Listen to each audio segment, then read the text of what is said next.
এখন বন্ধুরা আমি এখন একটা কচু পাতা রেসিপি করব। এগুলো হচ্ছে দুধ কচু পাতা। আমার কাছে 4টে আছে। আমি ভালো করে ধুয়ে পিছনকার মোটাগুলো ছাইড়ে রেখে দিচ্ছি। এই যে কালকে নেশে ফ্রিজে রেখে দিচ্ছি। এগুলো 4খানা দুধ কচুর পাতা। এগুলো কুটকুটে নয়। এগুলো দিয়ে আমি একটা রেসিপি করব। এখানে আছে একটা মিক্সার, এতে দেবো কালো সর্ষে,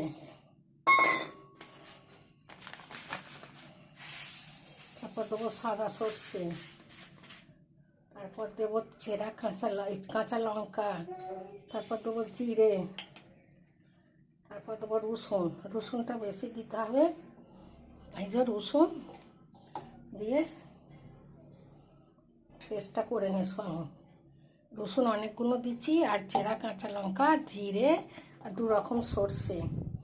এটাকে আমি বেটে নিয়ে আসবো। দেখুন বন্ধুরা, আমার সর্ষেটা বাটা হয়ে গেছে। সব কিছু যে মিশিয়ে এটা বাটা হয়ে গেছে। এটাকে এবার চামচে করে বার করে নেব। খুব সুন্দর সেন্ট বেরোচ্ছে। সর্ষে আছে, জিরে আছে, কাঁচা লঙ্কা আছে, রসুন আছে। এবার এতে দেবো বেসন, তারপর দেবো নুন, তারপর দেবো হলুদ গুঁড়ো, লঙ্কা দিয়ে আছে, বেশি দেবো না, ঝাল হয়ে যাবে। এটাকে আবার ভালো করে মিশিয়ে নেব, মেখে নেব বেসন দিয়ে। মাখাটা হয়ে গেছে। এবার দেবো এতে লেবু রস। কুটকুট করবে না, তবুও লেবু রসটা দিলে খুব সুন্দর সেন্টটা হবে। অনেকটা করে লেবু রস দিয়ে দিচ্ছি। এবার এটাকে আবারও মেখে নেব। মাখাটাই যা সেন্ট বেরোচ্ছে। তারপর পাতা, দেখুন বন্ধুরা, একটা পাতা পেতে দিচ্ছি। এতে এটাকে ভালো করে নেপে দেবো। একটু জল হাত করবো, নাহলে এটা ধরবে না।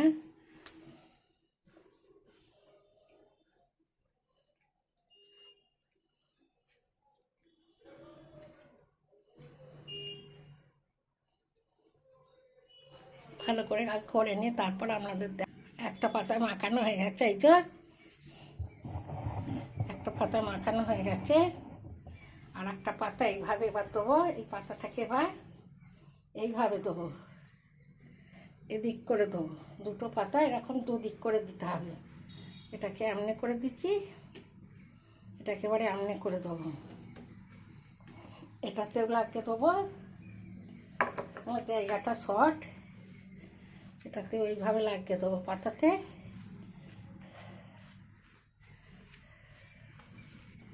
ভালো করে লাগিয়ে দেবো।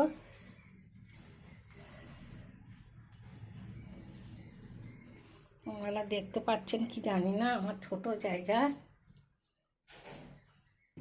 দুটো পাতা হয়ে গেছে, আবার একটা দেবো। এইভাবে সবগুলো আমি আগে করে নেব। 3টে পাতাতেই দেওয়া হয়ে গেছে, 4টে পাতা দিইনি। আমার বড় বড় পাতা, এগুলোকে এবার এইভাবে মুড়ে নেব।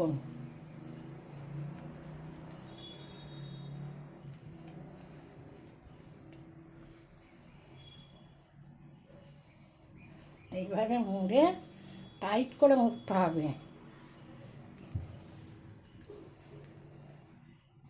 এটাকে এবার সিদ্ধ করতে দেবো। দেখুন বন্ধুরা, পাতাগুলো সিদ্ধ হয়ে গেছে। এবার এটাকে নাববে কেটে নেব। গরম আছে। দেখুন বন্ধুরা, এগুলোকে একটা একটা করে কেটে নেবো আমি। এই যে পাতলা পাতলা করে কেটে নেব। দেখুন কেমন সুন্দর হয়েছে। এত সুন্দর এগুলো খেতে হবে।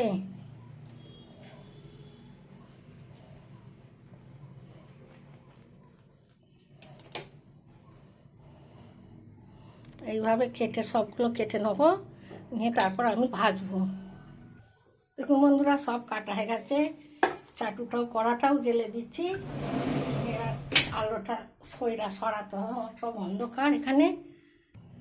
এটা আমি সর্ষের তেলে ভাজবো, এটা সাদা তেলে ভাজলে খেতে ভালো হবে না।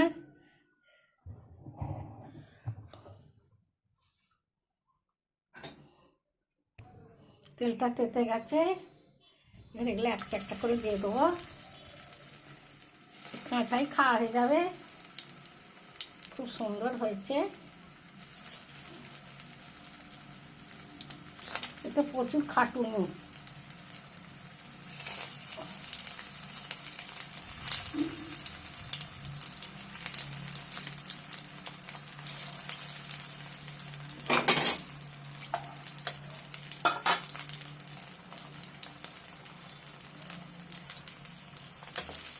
সবগুলো দেওয়া হয়ে গেছে, একটা আছে এখানে। দেখুন বন্ধুরা, এক পিঠ উল্টে দিচ্ছি, এগুলো খুব খড়ো খড়ো করে ভাজবো।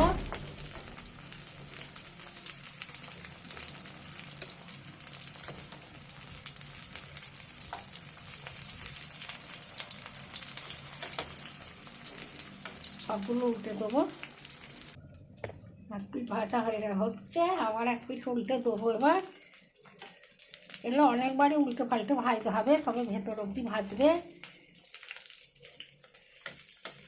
দারুণ রেসিপি, এই রেসিপিটা সবাই করে না, এতে প্রচুর খাটুনি। আর পাতা কে ভাবে যে কচিকে বনের পাতা কি আর হবে।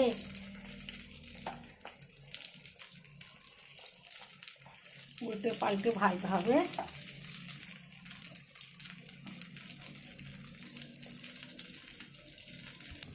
আবার একটা পিঠ উল্টে দিচ্ছি, এদিকটা খড়খড়ে হয়ে গেছে, ওদিকটা হলে নামিয়ে নেব। দেখুন বন্ধুরা, পকোড়াগুলো সব রেডি হয়ে গেছে, এবার ঠান্ডা করে আপনাদের দেখাবো। দেখুন বন্ধুরা, কচু পাতার পকোড়া। এই রেসিপিটা ভালো লাগলে লাইক, শেয়ার, কমেন্ট করে দেবেন, আমার চ্যানেলটা সাবস্ক্রাইব করে দেবেন। আমি আসছি অন্য রেসিপি নিয়ে। খুব সুন্দর হয়েছে, একদম কুড়কুড়ে, আর পাতাগুলো একদম ভেঙে যাচ্ছে মড়মড় করে। এই যে খুলে যাচ্ছে একদম, পাতাগুলো একদম মড়মড় করে ভাজা হয়ে গেছে। এই যে খুব সুন্দর হয়েছে। এই কচু পাতার রেসিপিটা যদি আপনাদের ভালো লাগে, লাইক শেয়ার করে দেবেন আর কমেন্ট করবেন। আর আমার রেসিপিটা ভালো লাগলে ফলো করবেন ফেসবুক থেকে দেখলে। আমি আসছি অন্য রেসিপি নিয়ে, আপনারা ভালো থাকুন, সুস্থ থাকুন। দেখুন কত সুন্দর হয়েছে, ভালো করে দেখে নিন।